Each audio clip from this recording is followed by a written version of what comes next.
Thank you. Welcome, I should say, to your Monday. Jason and Alicia here with you. Yeah, we are following some breaking traffic news that could impact your drive to work, especially if you're leaving the house soon. Yeah, we're going to check in with Cece in a minute, but first we need to get to John, who has an update on your morning forecast. Morning, John. Hey, good morning. 43. So we get a nice warm start to Monday. You think about Saturday morning. It was cold on Saturday. Soccer should be canceled. Come on, it was in the 20s. Kids were crying. It was terrible. 43 in Eden Prairie, 43 in the Twin Cities.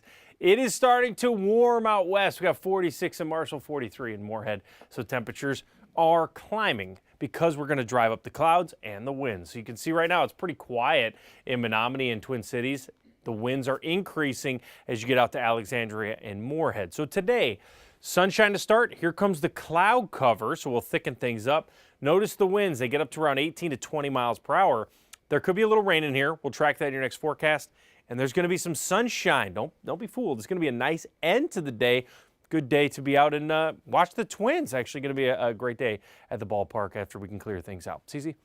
Hey, good morning. For the past 40 minutes, I've been tracking this crash in Maple Grove, 94 westbound near 95th Avenue. An ambulance got to the scene maybe 15 minutes ago, but you can see a large police presence here. And now that it's lighter out, you can see here that a semi is involved in this crash off to the side in this grassy area. But drivers using this left lane to get by all of this. It's also a construction work zone. But as you can see, things are moving pretty slowly. So again, if you're coming over from Brooklyn Center, up from Plymouth, up from Maple Grove, or just past this as you are on your morning commute, you could run into this. So I'm predicting, 10, 15, maybe even 20 minutes to your commute just so you can get through this area.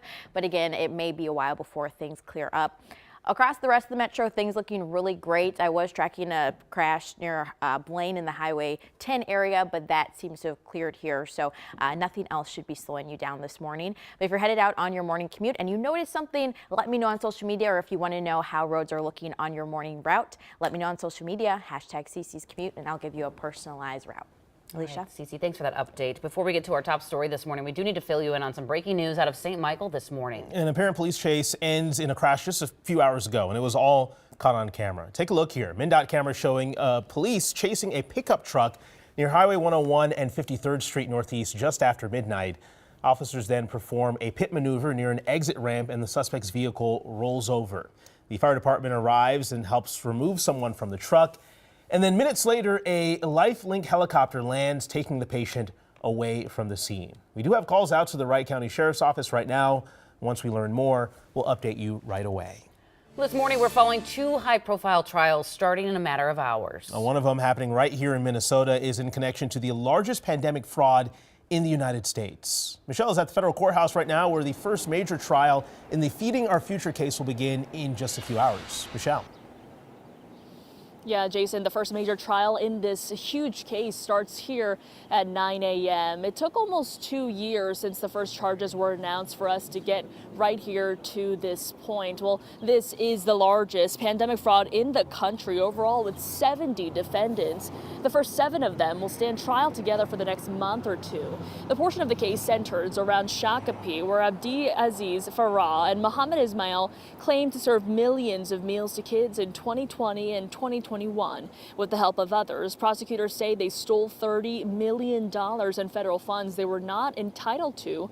Court documents showing they supported their scheme with fake attendance sheets with kids' names like John Doe. Now, coming up in 30 minutes, we'll talk about what these defendants allegedly did with all that money. Meanwhile, their attorneys maintain that their clients did not knowingly defraud the government. Michelle, thank you. We are getting a live picture from New York City right now. We're in just a few hours in a Manhattan courtroom. Opening statements will begin in the historic criminal trial of former President Donald Trump. Jurors will decide whether Trump falsified business records to make hush money payments to adult film star Stormy Daniels before the 2016 election. The prosecution says it's a matter of election interference. Trump calls the charges and trial a hoax and says he will testify. Other witnesses may include Daniels and Trump's former fixer, Michael Cohen. This morning, Minneapolis police are investigating a string of car thefts happening in a span of just 2 hours. Officials with the police department tell us that there were at least 8 incidents of thefts or attempted thefts in northeast Minneapolis yesterday between noon and 2 p.m. It's not clear right now if the same suspects are responsible for all of these thefts. So far, no arrests have been made. This morning, we're learning the man Hennepin County deputies were trying to arrest before a deadly shootout is now in custody and waiting to see a judge. That could happen any day now. Joshua Ramos was arrested Thursday in St. Paul. Law enforcement sources tell us Ramos was the person deputies had an arrest warrant for when they went to a home nearly 2 weeks ago. Another man, Clint Hoyta, reportedly answered the door and started firing at officers. Deputies shot and killed him. That shooting is under investigation.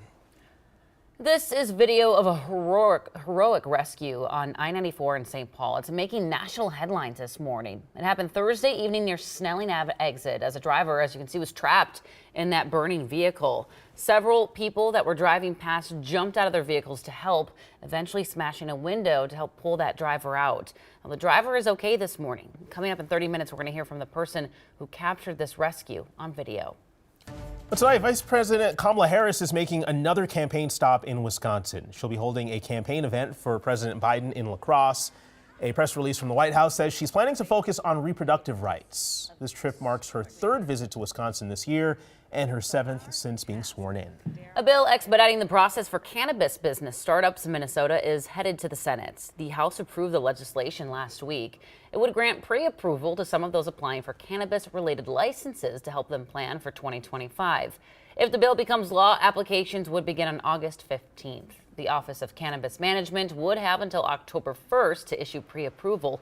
If there's more qualified applicants than licenses, there would be a lottery system.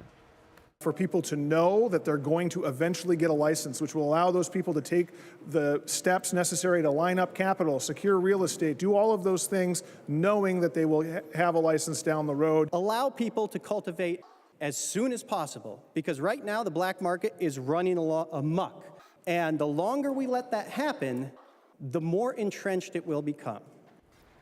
Republican Nolan West argued for licensing cannabis cultivators first, warning that there won't be enough supply when stores do open. But the DFL majority turned it down. Time now.